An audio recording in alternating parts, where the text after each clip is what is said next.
एक तरफ चांदी लोगों की पहुंच से दूर हो रही है तो दूसरी तरफ बाजार से भी चांदी गायब हो रही है।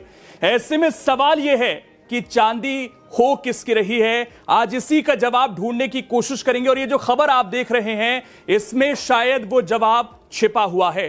नमस्कार, बहुत स्वागत है आप सभी का। मैं हूं आपके साथ लोकेंद्र त्यागी। 3 लाख के पार चांदी पहुंच गई है और लोग अब खरीद नहीं पा रहे हैं।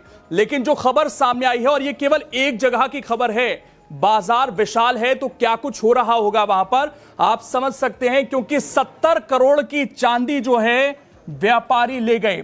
बाजार में सन्नाटा है।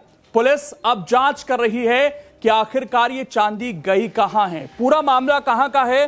पूरा मामला ये मथुरा सराफा बाजार से सामने आया। इसीलिए मैंने कहा कि ये सिर्फ एक मामला है और 70 करोड़ इसका आंकड़ा पहुंचता है तो आप समझ सकते हैं कि पूरे बाजार में अगर इस तरह की चीजें हो रही होंगी जो शायद अभी पकड़ में नहीं है तो यह मामला कितना बड़ा है। और शायद इसीलिए, वैसे तो बहुत सारे इसके फैक्टर्स हैं जिसको लेकर जाहिर तौर पर आप भी सुन रहे होंगे, जान रहे होंगे कि अंतर्राष्ट्रीय बाजार में जो कुछ हो रहा है उसकी वजह से कीमतें जो हैं आसमान छू रही हैं। लेकिन हमारे बाजार में क्या हो रहा है उसको कंट्रोल किया जा सकता है, क्योंकि ये जो कुछ हो रहा है ये दरअसल पूरी तरीके से अपराध की श्रेणी में आता है।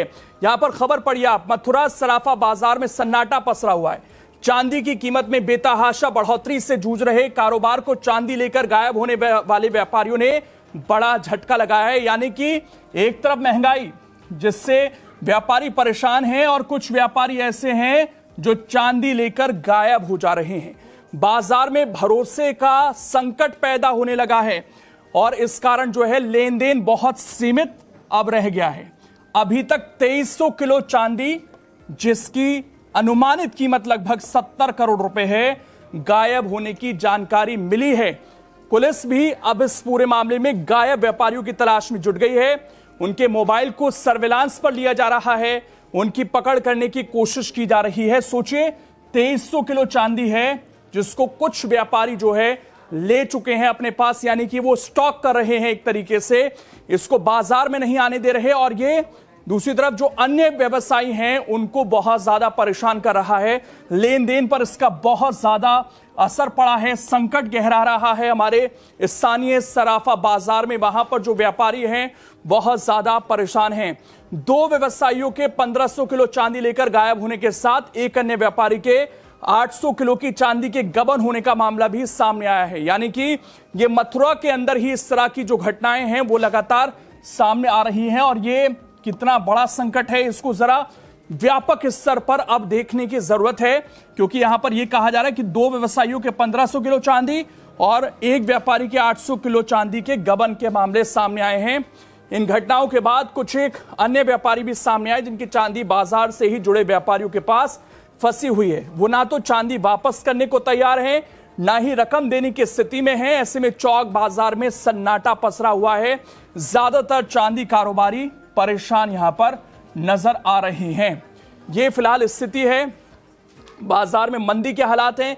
कारोबारी कह रहे हैं कि व्यापार करना मुश्किल हो गया है।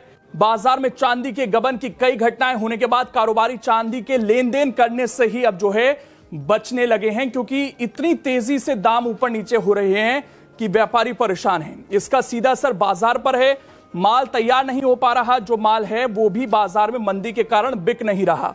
व्यापारियों का कहना है कि यही हालात रहे तो चांदी के कारखानों में काम लगभग ठप हो जाएगा और इस तरह की स्थितियां जो हैं एक बड़ा संकट देश के अंदर पैदा कर सकती हैं। एक तो मांग कम, क्योंकि महंगाई है। अभी सीजन शुरू होगा शादियों का, थोड़ी बहुत मांग इससे बढ़ सकती है, लेकिन जब इतनी महंगाई होगी, किसी ने सोचा नहीं था कि इस तरीके से डबल ट्रिपल रेट चांदी के 1 साल के अंदर हो जाएंगे। और इस तरीके से जो व्यापारी हैं अब चांदी का जो लेन देन है वो नहीं करेंगे तो ये संकट बड़ा पैदा होने वाला है, ये साफ तौर पर दिखा रहा है। और कहीं ना कहीं कुछ लोग ऐसे हैं जो इस संकट का फायदा उठा रहे हैं। ऐसे में जरूरत है पुलिस ऐसे लोगों को बाहर लाए जो गलत प्रैक्टिस कर रहे हैं और इन लोगों पर कार्रवाई की जरूरत है। बाकी क्या आपको भी लगता है कि जानबूझकर चांदी के दाम जो हैं इतने ज्यादा बढ़ाए जा रहे हैं? आपकी जो भी राय है इस पर कमेंट कर जरूर बताइए। अगर आप ये वीडियो YouTube पर देख रहे हैं तो हमारे चैनल को सब्सक्राइब कर बेल आइकन दबाएं और Facebook पर देख रहे हैं तो हमारे पेज को लाइक करें।